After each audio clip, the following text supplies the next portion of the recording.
Welcome to Lucky English for Beginners. It's great to be back. Today feels different, almost too simple. It feels deceptive. Deceptive. Okay, I'm intrigued. How so? Well, because when you look at the source material, it's called 100 Verses of Unyielding Persistence. And on the surface, it just looks like a list. Right. Numbers 1 to 100.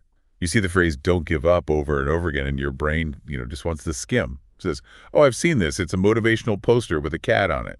Got it. What's next? Yeah, hang in there. Exactly. But if you actually stop and analyze the architecture of these sentences, you realize it's not a list of platitudes. It's more like a linguistic toolkit for cognitive reprogramming. Cognitive reprogramming. Okay, that's a pretty heavy term for a list of quotes. But I think I'm starting to see what you mean. There's a method to the madness here. It's the most accurate term, I think. We talk all the time about the mechanics of learning grammar, syntax, or the mechanics of work like productivity hacks. Sure. But none of that really matters if the engine just stops running, right? This source material, it's all about the fuel. It's about resilience. Stuff that keeps you going. But here's the key. Resilience isn't just one thing. The kind of resilience you need to, say, finish a marathon is completely different from what you need to handle a difficult boss or learn a new language. Right, they're different emotional muscles. Precisely. And this list of 100 sentences, it takes that core idea, don't give up, and it fractures it. It breaks it down into 100 very specific contextual applications. So our mission today is not just to, read a list out loud. That would be a bit boring and honestly a waste of your time. A total waste. Our mission is to reverse engineer these sentences. We want to dig in and understand why they work, when you should use them, and the sort of psychological tricks that are buried inside them. We're exploring the mechanics of motivation itself. That's it.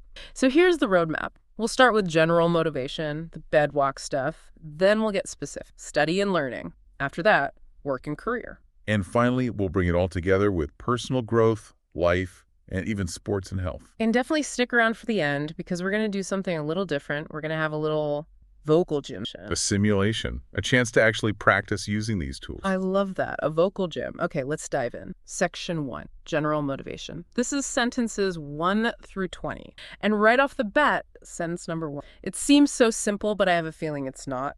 Don't give up. Your hard work will pay. And you're right, it's not simple at all. This is what you could call the classic transaction model of motivation. The transaction model. Okay, break that down for me. Sure. I mean, humans are wired for causality. It's evolutionary, right? If I do X, I get Y. If I hunt, I eat. Exactly. If I plant seeds, I get a harvest. If I build a shelter, I stay dry. Sentence 1, your hard work will pay off, is appealing directly to that deep-seated desire in our brain for a return on investment. It's a contract. But there's a problem with that in the modern world, isn't there? A huge problem. Because the gap between the work and the payoff is getting longer and longer. Massively longer. Like you said, You hunt a deer, you eat that night. The feedback is immediate. But if you're, say, building a startup or learning English, writing a book, you might not eat for 3 years, 5 years. And that's where the psychological concept of delayed gratification comes into play. You have to somehow bridge that enormous gap. Because your brain wants to quit. It just wants to conserve energy. It doesn't want to work for free. So sentence 1 is basically a verbal, a promissory note. It's a reminder to your brain of the contract. It's saying, hang on, the check is in the mail. Keep working. Okay, that makes sense. But then you look at sentence 2 and it feels completely different. Keep going, don't give up. It feels barren, doesn't it? Yeah, there's no promise, there's no reward. It's just an order. And sometimes that's actually superior. Really? How? Think about when you're in what they call the valley of despair.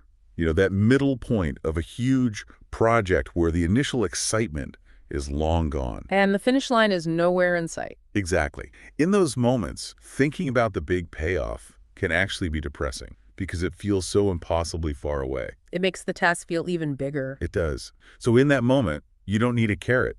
You need an imperative. You need to bypass that logical part of your brain that's calculating the odds and just engage the motor function. Keep going. Just take the next step. So sentence 1 is for when you need a little bit of hope for the future. And sentence 2 is for when you're just exhausted and you need pure, unadulterated discipline. That's a really useful distinction. Okay, let's keep going. Sentence 3 is don't give up on your dreams, which is, big picture stuff, but I really want to talk about sentence 4. Ah, yes. You're stronger than you think. don't give up. This one hits differently. It's not about the future. It's about right now. It's about self-assessment. And the thing is, we are terrible at assessing our own capacity. This sentence directly tackles a cognitive bias. It's a failure to understand our own limits. So we're just bad at guessing how much we have left in the tank. We're horrible at it. Yeah. There's a concept in endurance sports physiology called the central governor theory. The central governor. Yeah. It suggests that your brain is the one that tells you to stop. It sends out the pain signals, the fatigue signals. Mm-hmm. But it does that when you're only at about 40% of your actual physical capacity. 40%. That's it. That's it. It's a safety mechanism. It's like the reserve tank light in your car coming on when the tank is still more than half full. So when you say to yourself, I can't do this anymore, you're usually just reporting a feeling of discomfort. You're not reporting the reality of your incapacity. That's fascinating. So my brain is basically lying to try and keep me safe. It's being conservative. It's risk averse. And sentence 4 is a direct challenge to that central governor. It's saying, hey, listen, your calculation of your own strength is wrong. You've got 60% left in the tank. It forces you to reevaluate your own dashboard. It's so empowering and also a little bit scary. It means we have no idea what we're actually capable of until we push past that first stop signal. Which is exactly what persistence is. Okay, let's talk about sentence 5. Every step counts. Don't give up. This feels very Atomic Habits. Oh, absolutely. Yeah. James Clear, B.J. Fogg, they all preach this gospel. It's the law of incrementalism. The idea that small things add up. But it's more than that. Yeah. The brain is terrified of big, sweeping changes. If you tell yourself, I'm going to run a marathon, your amygdala, the fear center, it just lights up like a Christmas tree. It's too big. It's a threat to your stability. It wants you to stay on the couch where it's safe. Right. But if you say, I'm just going to put on my running shoes, the brain goes, okay, I can handle that. That's a safe, manageable action. So sentence 5 and also sentence 6, even small progress is progress. They're all about validating that tiny action. It's about lowering the barrier to entry so low that you can't possibly say no to it. And it fights against that all or nothing thinking. The perfectionist trap. So many people quit because they think, well, I can't do my full hour at the gym, so I might as well not go at all. Right. And these sentences argue that imperfect motion is infinitely, fundamentally better than perfect stillness. I want to jump ahead a little to sentence 7, because this is where the list kind of shifts its focus from effort to time. Don't give up. Tomorrow is a new day. Is this just a nice cliche, or is there some real psychological machinery at work here? Oh, there is profound utility in that phrase. It's a concept you could call temporal compartmentalization. Okay, that's another big one. Temporal compartmentalization. Break it down. When we're struggling, when we're failing, we have this tendency to project that feeling into the infinite future. I feel bad now, so I'm going to feel bad forever. Exactly. It's a cognitive distortion that leads directly to despair.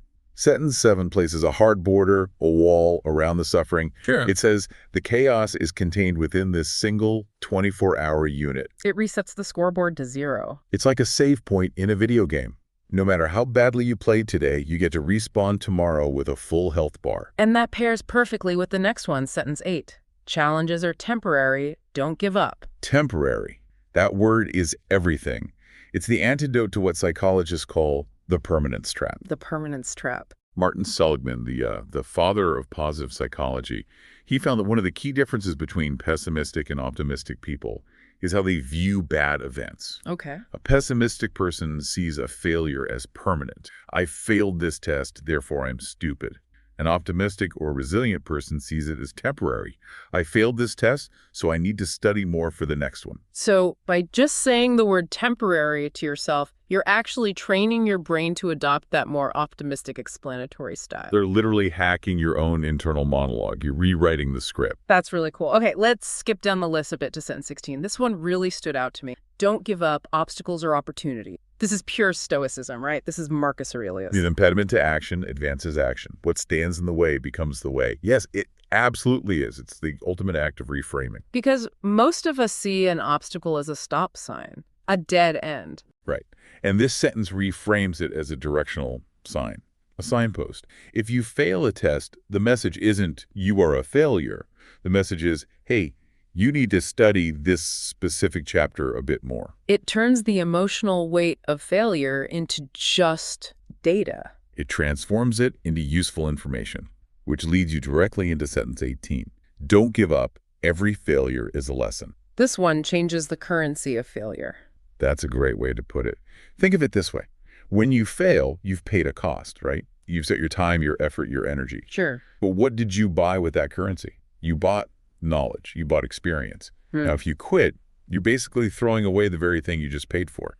You walk away empty-handed after paying the price. But if you keep going... You get to utilize the lesson. You get to cash in on what you bought. Wow. That's a great analogy. It's like, you've already paid the tuition. You might as well stick around and get the degree.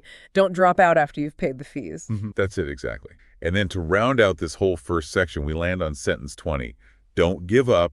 Stay patient and focused. Patience is the glue that holds all of this together. It has to be. You can't get the payoff from sentence 1 without the patience from sentence 20. They're bookends. This is a perfect pivot point. We've laid the general foundation, but we have a lot of listeners who are deep in the weeds of learning something new. They're learning English with us, or learning to code, or studying for a huge exam. The learner's mindset. Exactly. So let's get into section 2 of our source material, which deals specifically with study and learning.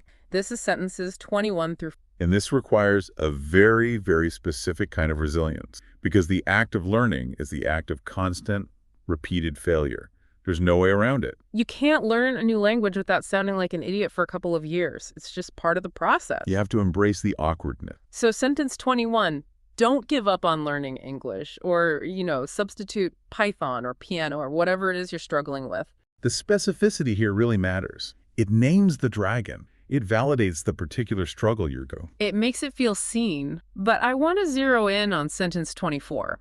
This one feels like it's the key to the whole section. Don't give up. Every mistake is a step forward. From a neuroscience perspective, this isn't just a nice sentiment. It's a biological fact. It has to do with how our brains build myelin. Myelin, okay. Refresh my memory. That's the insulation, right? The stuff that wraps around our nerve fibers. That's the one.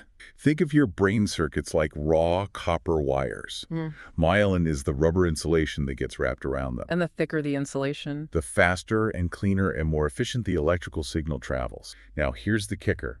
Every time you fire a circuit, even if you fire it incorrectly and then have to correct it, you are sending a biological signal to your body to wrap that specific circuit in more myelin. Wait, so making the mistake is actually part of the process of building the better connection? It's essential. You actually need the friction of the mistake.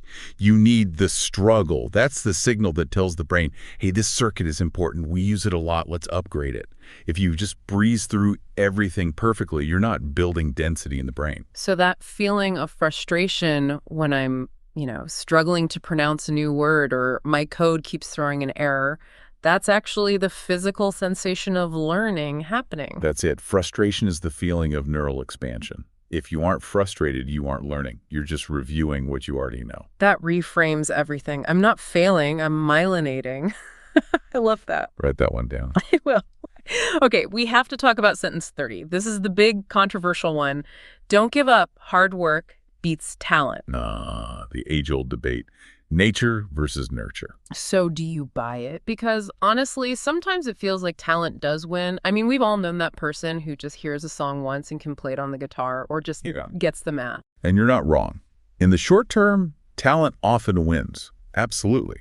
Talent gives you a higher starting point and a much steeper initial learning curve. Right. If you and I race for 10 meters, the more talented runner is going to win. But we're not talking about a 10-meter dash. We're talking about unyielding persistence over a long enough timeline, 5 years, 10 years, a lifetime. The grit factor becomes the dominant variable. So it's about the long game. It's entirely about the long game. Oh. Angela Duckworth's research on grit is fascinating here. She basically proved that effort counts twice. How does it count twice? That sounds like some funny math. It's a simple formula. First, talent times effort equals skill.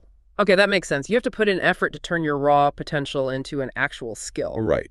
But that's only step one. The second equation is skill times effort equals achievement. So you need effort a second time to actually apply that skill and get a real-world result. Exactly. Talent is only a multiplier in that first equation. Hard work is a multiplier in both. That is why sentence 30 holds up mathematically over time. The talented person who stops putting in the effort eventually gets lapped by the grinder who never, ever stops. Effort counts twice. Wow, that is going to stick with me. Okay. Okay, let's look at the why behind the learning. We have sentence 27, don't give up, education opens doors, and sentence 28, knowledge is power. This is a shift to extrinsic motivation. We have been talking about the intrinsic stuff, the feeling of learning, the myelinating. The internal rewards. But sometimes that's not enough. Sometimes you need to remember the cold, hard socioeconomic reality of why you're doing this. Why are you memorizing these irregular verbs? Why are you studying for the IELTS exam? Because you want a better job, you want to be able to travel, you want to provide for your family. Precisely. Sentence 27 anchors that abstract, frustrating struggle to a very concrete, real-world benefit. It reminds you of the prize. And what about something like sentence 33? Don't give up. Revision makes you stronger. This one is so important in the modern world. The old Latin saying is, repetitio est mater studiorum. Repetition is the mother of learning. But we hate repetition now. We're obsessed with new. We are. New content, a new video, a new feed to scroll. Revision feels boring. It feels like we're stagnating. But from a brain science perspective, revision is where long-term memory consolidation actually happens. It's how the information moves from short-term to long-term storage. It's how it moves from the hippocampus to the cortex, yes. So this sentence validates the necessary boredom of going over your notes for the 10th time. It's shifting the goal from the thrill of novelty to the satisfaction of mastery. That's a perfect way to phrase it, which is what sentences 37 and 40 are all about. Focus on improvement, not perfection. Yeah. And fluency comes with practice. It's a byproduct. It's not some event you arrive at. It's the result of accumulation over time. Okay, let's make another pivot. We've gone from general life to the classroom. Now let's go from the classroom to the office, or the construction site, or the Zoom meeting. Section 3, work and career. Sentences 41 through... The stakes definitely change here. In school, if you give up, you get a bad grade. Maybe you have to repeat a class. It's not great, but it's usually not catastrophic. But in a career, if you give up, you're worried about your livelihood. You're worried about paying rent. The stress hormones are very different. The cortisol levels are higher. And the timeline is completely different, which sentence 42 hits right away. Don't give up. Success takes time.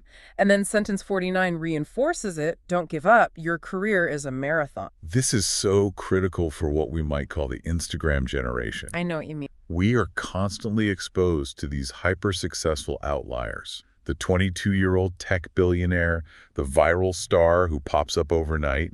We start to think that's the norm. When it's actually a 1 in a billion statistical anomaly. Exactly. Yeah. Most successful, stable, meaningful careers are built by accumulating small advantages over decades. If you treat your career like a sprint, expecting to be the CEO in 2 years, you're going to burn out by the time you're 30. So sentence 49 is a reminder to pace yourself, to play the long game. It is. But here's a challenge for you. What about sentence 41? Don't give up. Your effort will be recognized. I feel like a lot of people listening would hear that and, frankly, say, that's bullshit. Yeah, I can see that. Sometimes you work incredibly hard and nobody notices. Or worse, your boss takes all the credit for it. So is this sentence just setting people up for disappointment? Is it bad advice? That's a very fair critique. And I think if you rely solely on external recognition from your current specific boss, then yes, you are making yourself very vulnerable. But I don't think that's the only way to interpret recognized. Go on. Recognized doesn't have to mean a plaque on the wall or a pat on the back from this manager. It means the market eventually recognizes competence. Okay. If you are consistently excellent and your current company doesn't see it, you don't stay there and wither. You leave. The market will see it. Your reputation, which is referenced in sentence 58, is an asset that travels with you. So the recognition might actually come in the form of a job offer from a competitor, not necessarily a promotion from your current boss. That's often how it works. True competence is rare. If you build it, it will eventually be found and rewarded. Which brings us right to sentence 50. Don't give up. Networking brings opportunities. You know, I used to hate that word, networking. It always felt so transactional and slimy. Here's my business card. What can you do for me? And that's just bad networking. That's not what this is about. Good networking is about community building. It's about recognizing that you cannot survive the marathon alone. So it's about building a support system. Yes. Don't give up can sound like a very isolating, individualistic slogan, the Lone Ranger riding off into the sunset. But real, sustainable resilience is social. It's having people you can call.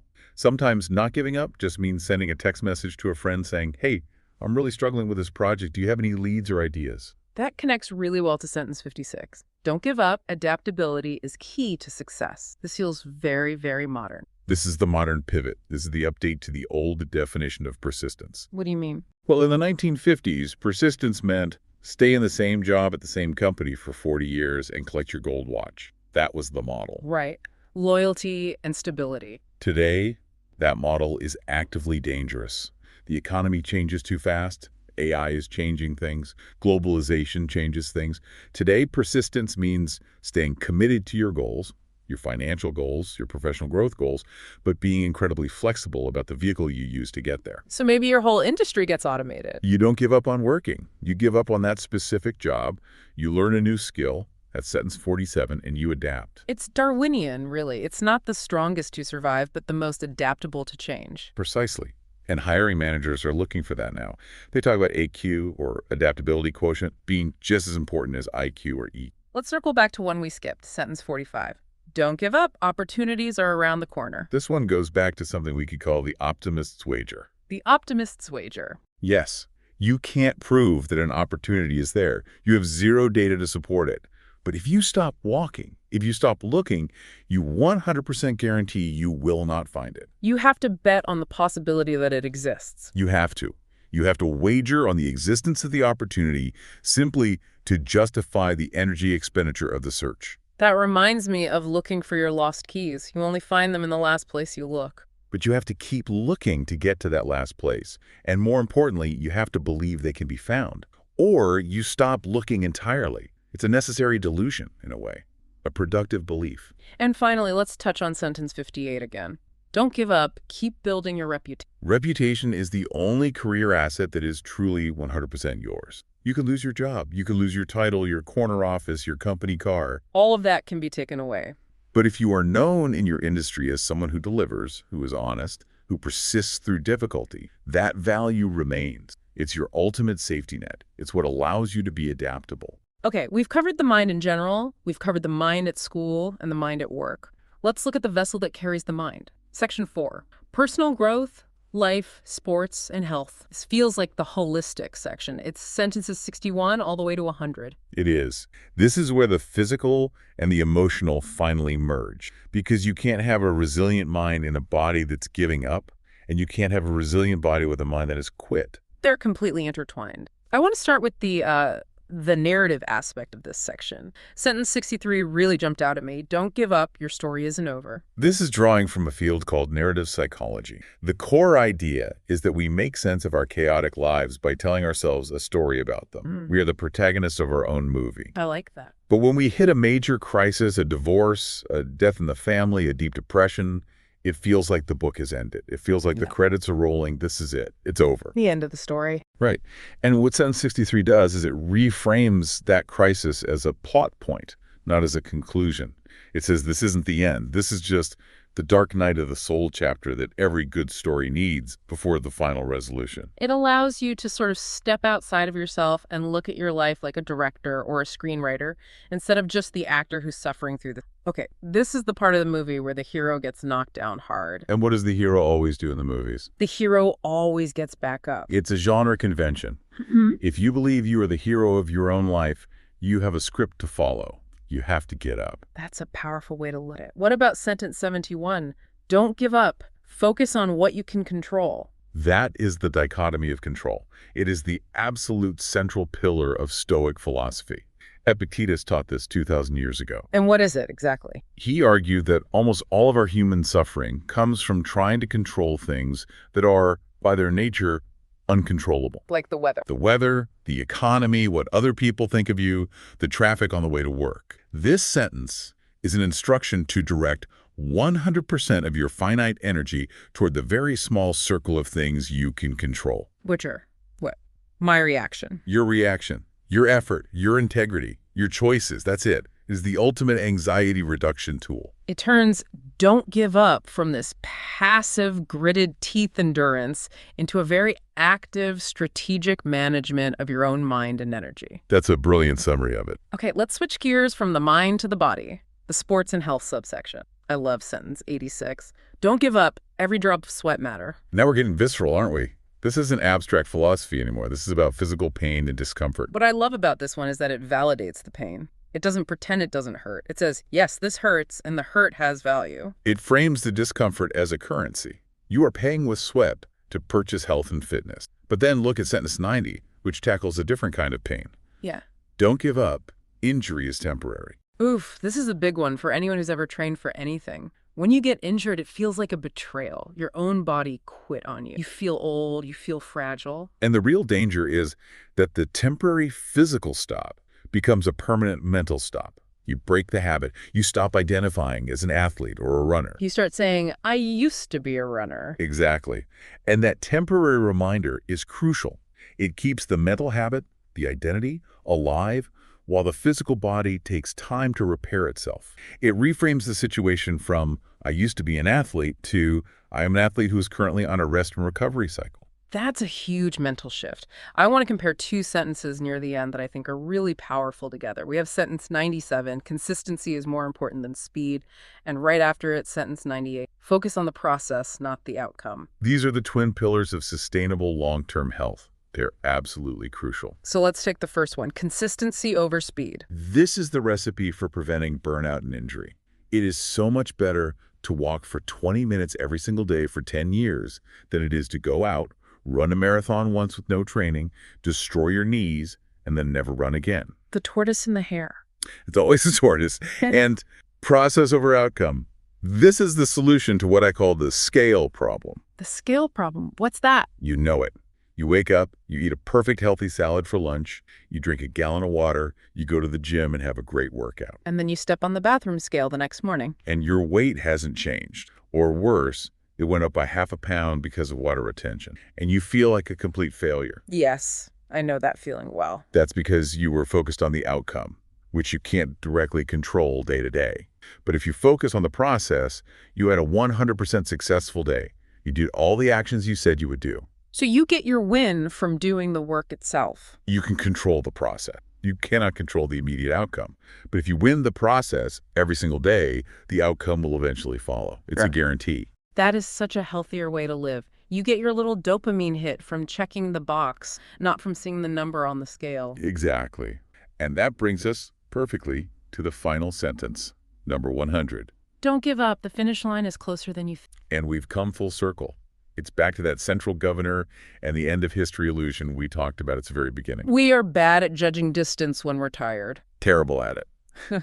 There's a well-known phenomenon where marathon runners will often collapse right after they cross the finish line, but they almost never collapse 10 feet before it, even if they're completely exhausted. I use that.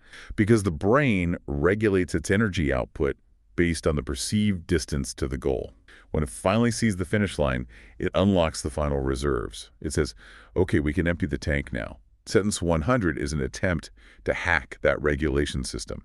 It's a message to your brain that says, you can start your final sprint now. You're almost there. It's using hope as a literal performance enhancing. Beautifully put, yes.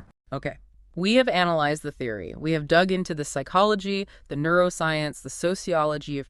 But as you always say, knowledge without application is just trivia. We need to practice. It's time for the vocal gym. Yes. So we're going to do a simulation. I'm going to give you, our listener, a scenario, a difficult moment.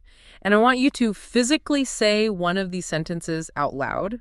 Don't just think it in your head. Your brain processes spoken words differently than internal thoughts. Saying it out loud makes it more real. It cements it. So I'll describe the scenario. I'll pause for up 5 seconds, and I want you to... Then we'll share a few suggestions from the list that we think might work. And remember, there is no single right answer here. The best one is the one that resonates with you in that moment. Ready? Okay. Here we go. Practice question 1. Scenario. You are learning a new difficult skill. Let's say it's coding, or maybe you're studying for that IELTS exam we mentioned. You've been staring at the computer screen for 4 hours straight. Nothing is making sense. You feel stupid, and you have that nagging thought, I started too late in life to learn this. What do you say to yourself out loud? Okay? What do you think? What would you use? For me, if the dominant feeling is, I feel stupid, I need to combat that shame directly. So I would probably use sentence 24. Don't give up. Every mistake is a step forward. Or maybe sentence 35. Mistakes are part of learning. It normalizes That's good.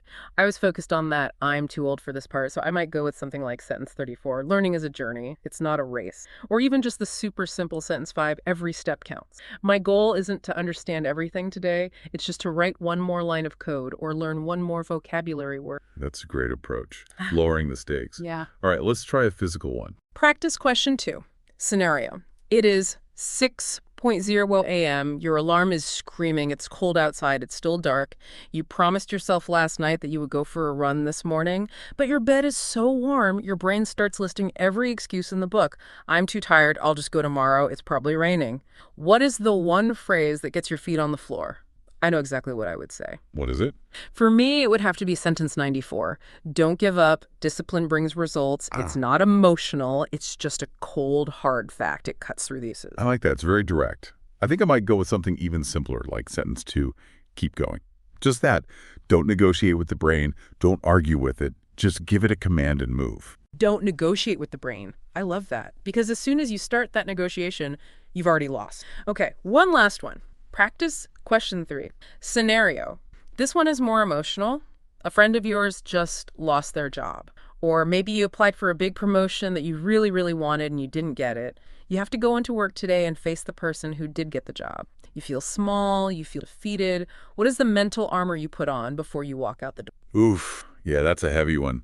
For that immediate sting of rejection, I think I would lean on sentence 48. Don't give up. Every setback is temporary. It puts a boundary around the pain. That helps with getting through the day. And then for the longer-term perspective, maybe sentence 57. Failure is part of growth. Or even sentence 45. Opportunities around the corner.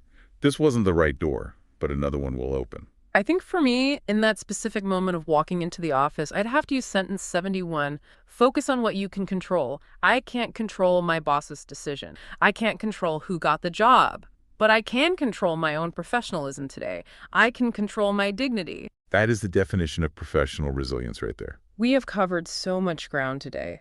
I mean, we took a simple 3-word phrase, don't give up, and we've seen how it can expand into an entire philosophy. We've seen that it isn't just about being stubborn. It's about strategy. It's about adaptation, patience, reframing your perspective, and, importantly, self-compassion. And that's really the big takeaway for me. Don't give up isn't a cage that you're trapped in. It's a key. It's the key that unlocks the door to the next. And I think it's important to remember that the most important conversation you will ever have is the one you have with yourself when no one else is listening. These 100 sentences are just the vocabulary. You're the one who has to write the speech. Which one will be your mantra today? A perfect closing thought. Thank you for diving so deep with us today on Lucky English for Beginners. Keep these sentences in your toolkit. You never know when you're going to need one. Goodbye, everyone, and keep going.